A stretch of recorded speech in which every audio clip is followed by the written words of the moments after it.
आप Morgan Stanley की आज बात कर रहे हैं, उसमें उन्होंने चाइना की जो डाउनग्रेड किया है और भारत की उन्होंने इक्वल वेट से उसकी रेटिंग को ओवरवेट किया है। ओवरवेट और किया। उन्होंने मैक्रो इंडिकेटर्स थे उनके लिहाज से, उन्होंने बताया है कि इंडिया की जो ग्रोथ है वो 6.5% जाएगी और चाइना की ग्रोथ जो है 3.9% पे जाएगी। फिच जो कि ममालिक की और दूसरी इकोनॉमीज को एवेल्युएट करती है, उन्होंने अमेरिका की इकोनॉमी को डाउनग्रेड ट्रिपल ए से करके डबल ए कर दिया है।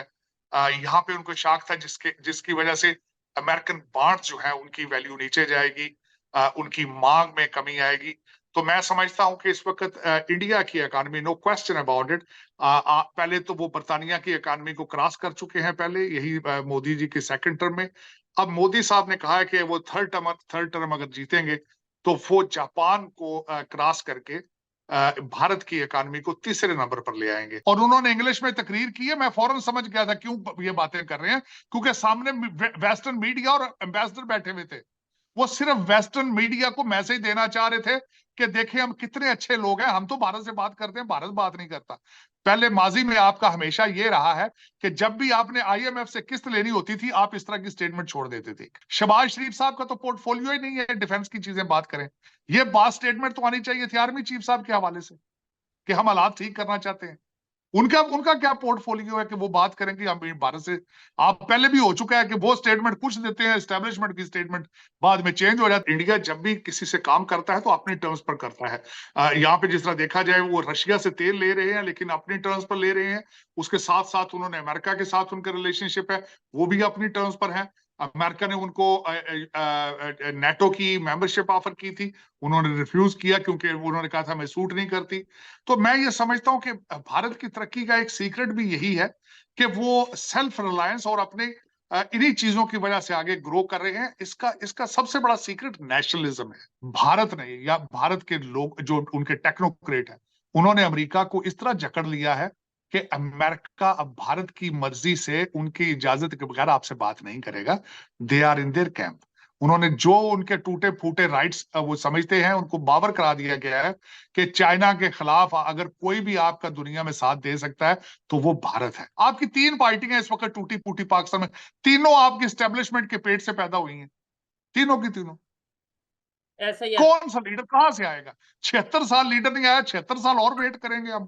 और सबसे बड़ी बात आपको मैं बताना चाहता हूं, पाकिस्तान अब आप बहसीत स्टेट फेल हो चुका। इंडिया पाकिस्तान को लेकर आजकल बहुत तेजी से कुछ डेवलपमेंट होती नजर आ रही है। कभी पाकिस्तान के प्राइम मिनिस्टर स्टेटमेंट देते हैं कि हम इंडिया के साथ रिलेशन बेहतर करने के लिए हर सीरियस इशू पर डायलॉग करने को रेडी हैं, टेबल टॉक करने के लिए रेडी हैं। फिर इंडिया से रिस्पांस आता है कि इंडिया तो हमेशा ही अपने तमाम नेबर्स कंट्री के साथ, खास तौर पे पाकिस्तान के साथ रिलेशन बेहतर करना चाहता है, लेकिन पाकिस्तान को चाहिए कि वो पहले टेररिज्म के ऊपर कंट्रोल करे। फिर इन चीजों के ऊपर यूएस की तरफ से ऑफिशियल स्टेटमेंट आती है जो कि बहुत हैरान करने वाली होती है, जिसमें यूएस की तरफ से यह कहा जा रहा है कि अगर इंडिया और पाकिस्तान के दरमियान में डायलॉग होते हैं तो यूएस उसे सपोर्ट करेगा। इसके साथ साथ एशिया में एक मतलब इंटरनेशनल लेवल पे रिपोर्ट आई है कि जिसमें इंडिया को एशिया की मोस्ट प्रेफर्ड मार्केट कहा गया है और इसमें चाइना को बिल्कुल थोड़ा सा जो सा है वो दचका भी लगा है। सर, ये अभी पाकिस्तान के प्राइम मिनिस्टर स्टेटमेंट देते हैं, उसके बाद इंडिया की तरफ से स्टेटमेंट आती है, इन सब चीजों के ऊपर तो हम बात करेंगे,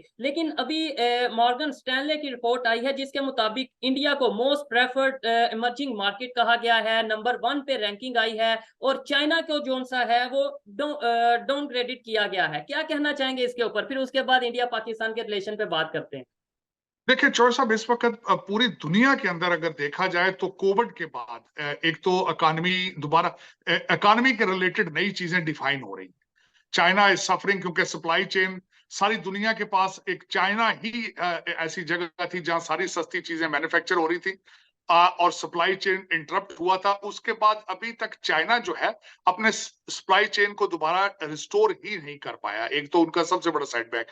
फिर उनकी रियल एस्टेट मार्केट जो है वो डाउन हुई है। वहां पे लोगों के पास जाहिर जब पैसे नहीं थे, फैक्ट्रियां बंद थी, शिप्स भरे हुए हमारी पोर्टों पर खड़े थे, लोग ही नहीं मिल रहे थे उन चीजों को नीचे उतारने के लिए। तो ये सारी इकोनॉमी का जो इम्पैक्ट है उनकी रियल एस्टेट पे आया। कई मार्केट्स, बहुत बड़ी बड़ी मार्केट्स रियल एस्टेट की बिल्डिंगें बनी की खड़ी रह गई हैं, लेकिन उनको कस्टमर नहीं मिल रहे। एक तो ये चीज थी। उसके बाद इस चीज का एडवांटेज सबसे ज्यादा भारत को है। इस वक्त दुनिया वहां से बिजनेस को निकाल के अपने मैन्युफैक्चरिंग चीजें जो हैं वो दूसरे ममालिक में लेके जा रही हैं, जिसमें एक भारत है। और दूसरा दूसरा एंगल जो अमेरिका के लिहाज से बताऊं तो मैं ये कहूंगा कि चाइना की मार्केट को सबसे ज्यादा जो सपोर्ट करने वाला था वो अमेरिका था। अमेरिका में सबसे ज्यादा प्रोडक्ट्स उनकी आती थी। अब यहाँ पे इंडियन इंस्टीट्यूट ऑफ टेक्नोलॉजी के जो लोग हैं, स्टूडेंट्स हैं, पढ़ के यहाँ आ चुके हैं अमेरिका में। हमारी अमेरिकन कंपनियों के सीईओज वो हैं, और अल्टीमेटली अमेरिका की दौलत को, वेल्थ को वो कंट्रोल करते हैं, अपना असर रसूल रखते हैं, व्हाइट हाउस पे असर रसूल करते हैं। तो उसी वजह से जो बिजनेस चाइना से निकल रहा है वो सारा भारत जा रहा है। तो जिस तरह आपने देखा होगा, पहले एप्पल की मैन्युफैक्चरिंग वहां गई है, फिर इलॉन मस्क जो है वो इंटरेस्टेड है, फिर बाहर से मोदी साहब अपने ट्रिप पर आए हैं, जेट इंजन बनाने की वो टेक्नोलॉजी लेके जा रहे हैं, राफेल तैयारे बन रहे हैं वहां पे।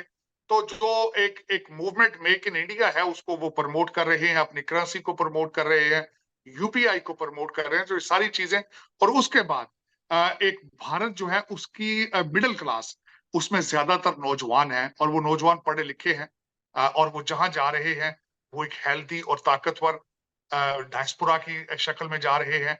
उससे ना सिर्फ भारत की इकोनॉमी को फायदा हो रहा है, बल्कि उसकी इंटरनेशनल जो प्रेजेंस है उसमें उनकी उसको फायदा हो रहा है। और इसमें जो आप मॉर्गन स्टैनली की आज बात कर रहे हैं, उसमें उन्होंने चाइना की जो डाउनग्रेड किया है, और भारत की उन्होंने इक्वल वेट से उसकी रेटिंग को ओवरवेट किया है। ओवरवेट किया। और उन्होंने मैक्रो इंडिकेटर्स थे उनके लिहाज से, उन्होंने बताया है कि इंडिया की जो ग्रोथ है वो 6.5% जाएगी, और चाइना की ग्रोथ जो है 3.9% पे जाएगी।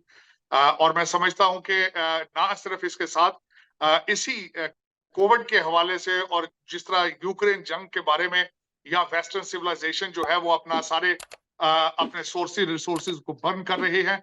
फिच जो कि ममालिक की और दूसरी इकोनॉमीज को एवेल्युएट करती है, उन्होंने अमेरिका की इकोनॉमी को डाउनग्रेड AAA से करके AA कर दिया है। यहाँ पे उनको शाख था जिसकी वजह से अमेरिकन बॉन्ड्स जो है उनकी वैल्यू नीचे जाएगी, उनकी मांग में कमी आएगी। तो मैं समझता हूं कि इस वक्त इंडिया की economy, no question about it, पहले तो वो बर्तानिया की इकोनॉमी को क्रॉस कर चुके हैं पहले, यही मोदी जी के सेकंड टर्म में। अब मोदी साहब ने कहा है कि वो थर्ड टर्म अगर जीतेंगे तो वो जापान को क्रॉस करके भारत की इकोनॉमी को तीसरे नंबर पर ले आएंगे। तो मैं समझता हूं कि इसमें कोई शक नहीं है। जिस तरीके से इस वक्त अगर देखा जाए तो वो कनेक्टिविटी का एक प्रोग्राम जो उनका था कि वो अपनी पावर को बाहर बेचेंगे, तारें बिछाएंगे, पाइपलाइनें बिछाएंगे, फिर उसके बाद उन्होंने तेल की पाइपलाइन बिछाने का मंसूबा उनका सामने नजर आ रहा है। आपने देखा होगा कि इंफॉर्मेशन टेक्नोलॉजी में they almost have a monopoly over it. फिर फार्मास्यूटिकल उनकी इंडस्ट्री है। तो इसी तरीके से जहां ट्रेड करते हैं यूएई के साथ, उनका 100 बिलियन का टारगेट था, 85 बिलियन वो अचीव कर चुके हैं। तो देखा जाए तो इस वक्त जो कोविड की वजह से सारी दुनिया की इकोनॉमी स्लगिश है, उस सब का फायदा जो है भारत उठा रहा है। चाइना के जो जितने चैलेंजेस हैं, चाइना की जितनी मैन्युफैक्चरिंग है, it is moving towards India, which will make India stronger in the future. ठीक है सर, आपकी बातों से एग्री करता हूं, लेकिन एक चीज ये सारे सिनेरियो में जो मैं ऑब्जर्व कर रहा हूं और बहुत से लोग भी ऑब्जर्व कर रहे होंगे कि देखें इंटरनेशनल मार्केट तेजी से इंडिया की तरफ मूव हो रही है। बड़ी बड़ी मल्टीनेशनल कंपनीज इंडिया की तरफ जा रही हैं, बिजनेस करना चाह रही हैं, एलॉन मस्क हो, एप्पल हो या जो भी कंपनी हो। लेकिन इंडिया अपनी पॉलिसीज के ऊपर तो कंप्रोमाइज बिल्कुल करता नहीं नजर आ रहा। वो ये कहते हैं एप्पल हो या एलॉन मस्क हो या कोई भी कंपनी हो, वो इंडिया में आएगी तो इंडिया की पॉलिसीज के मुताबिक काम करना पड़ेगा, चाहे वो ट्विटर हो चाहे कोई भी, मतलब किसी भी हवाले से अगर बात करें। ये बड़ा प्लस पॉइंट मुझे नजर आता है। शायद ये उनकी जो पॉलिसी है इसी वजह से आज यहाँ तक वो पहुंचे हैं।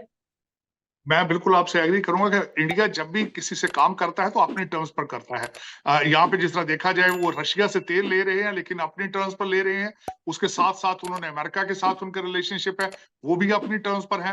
अमेरिका ने उनको नेटो की मेंबरशिप ऑफर की थी, उन्होंने रिफ्यूज किया क्योंकि उन्होंने कहा था मैं सूट नहीं करती। तो मैं ये समझता हूँ कि भारत की तरक्की का एक सीक्रेट भी यही है कि वो सेल्फ रिलायंस और अपने इन्हीं चीजों की वजह से आगे ग्रो कर रहे हैं। इसका सबसे बड़ा सीक्रेट नेशनलिज्म है। जब आप नेशनलिज्म होगा, आपको प्राइड होगी अपनी सिटीजनशिप पे, अपने मुल्क से आपको मोहब्बत होगी, तो चीजें तब आती हैं, तब इस तरह के फैसले किए जाते हैं। मैं छोटी सी एक मिसाल दूंगा। आप पाकिस्तान से बैठकर इस वक्त ये प्रोग्राम कर रहे हैं। आपका सबसे बड़ा चैलेंज इस वक्त करप्शन है। हर चीज में करप्शन है, सोचों की करप्शन है, पुलिस की करप्शन है, हर चीज की करप्शन है। लेकिन आपको बल्कि मैं चाहूंगा किसी वक्त आप इस पे प्रोग्राम करें कि पंजाब, भारत वाले पंजाब में उन्होंने, आम पार्टी ने करप्शन को किस तरह रोका है, किस तरीके से मोदी साहब ने करप्शन, एक मैं यहां पे अर्ज करना चाहूंगा, करप्शन जो है वो इंसानी जिबिलत का हिस्सा है। It is part of the human instinct. लेकिन उस पर कुछ ना कुछ कंट्रोल होना चाहिए तरक्की करने के लिए।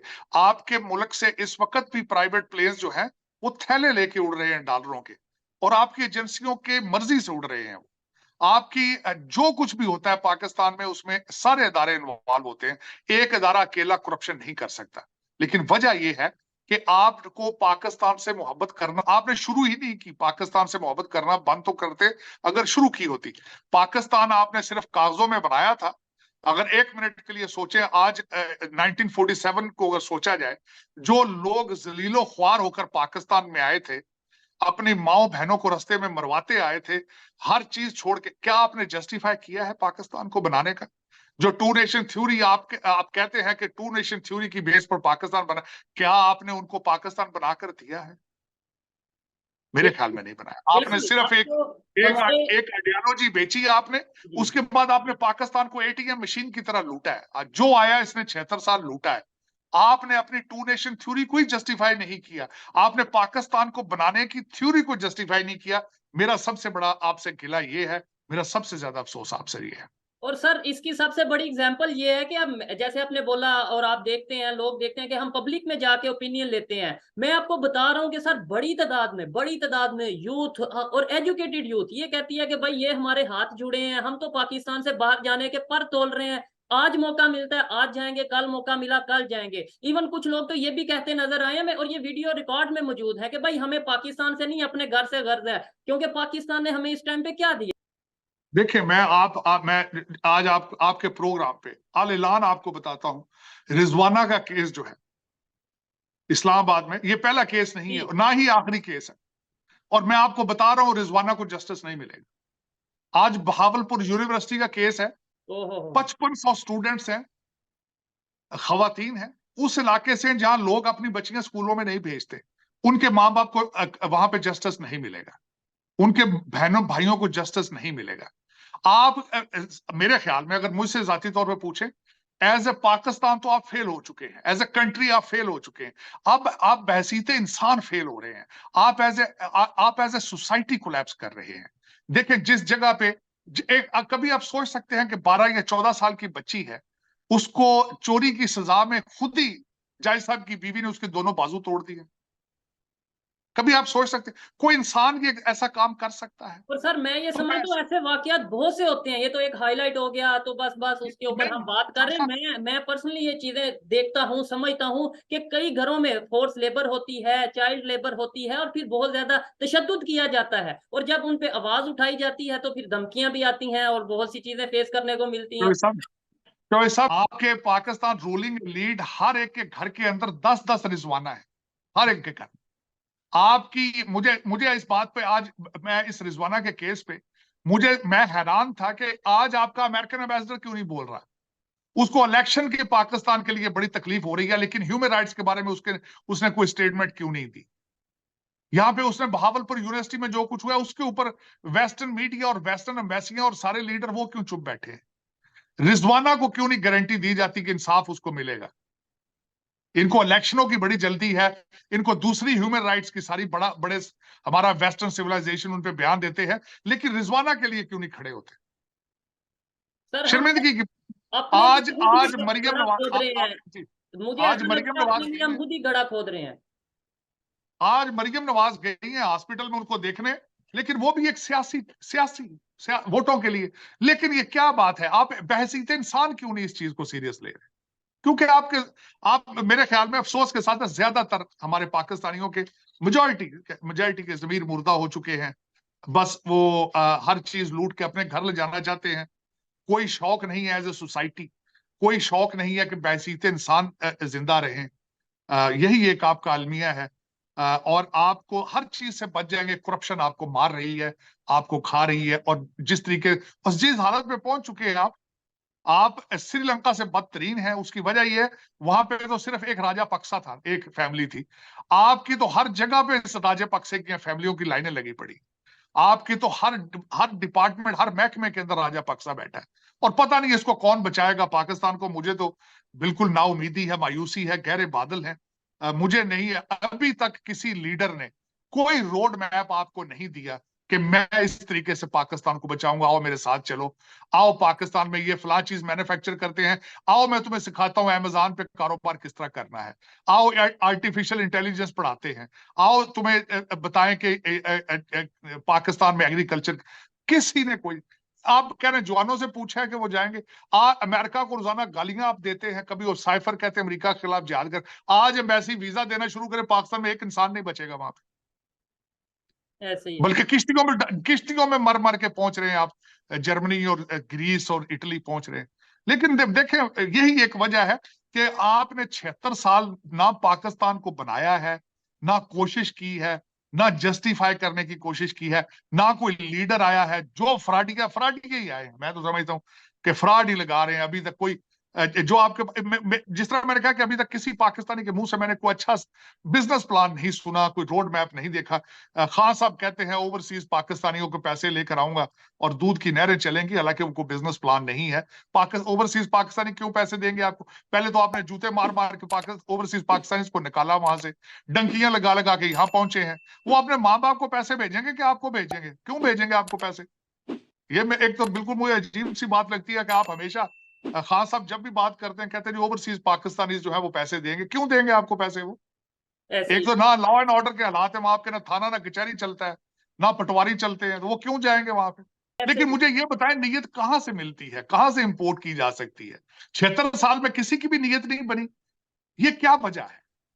और दूसरी बात जो मुझे ज्यादा तकलीफ दे है कि आपके साथ पड़ोसी हैं, उन सबकी नीयत ठीक है, वो तरक्कियों पे है। बांग्लादेश आपको छोड़ता है, वो भी तरक्की कर जाता है। अब आपके अफगान भाई आपको छोड़ के कतर के साथ लगते हैं, वो भी तरक्की शुरू कर देते हैं। आप कैसे बदकिस्म के लोग हैं आप? मेरी समझ से बाहर। मेरे ख्याल में एक रिजवाना जैसी बच्चियां रोजाना बददुआएं देती हैं, और उनकी बददुआओं की वजह से आपके मुल्क से बरकत ही खत्म हो गई। आगे फ्राडिये बैठे हैं सारे, और 76 साल से आपकी 3 पार्टियां इस वक्त टूटी फूटी पाकिस्तान में, तीनों आपकी स्टैब्लिशमेंट के पेट से पैदा हुई हैं, तीनों की तीनों।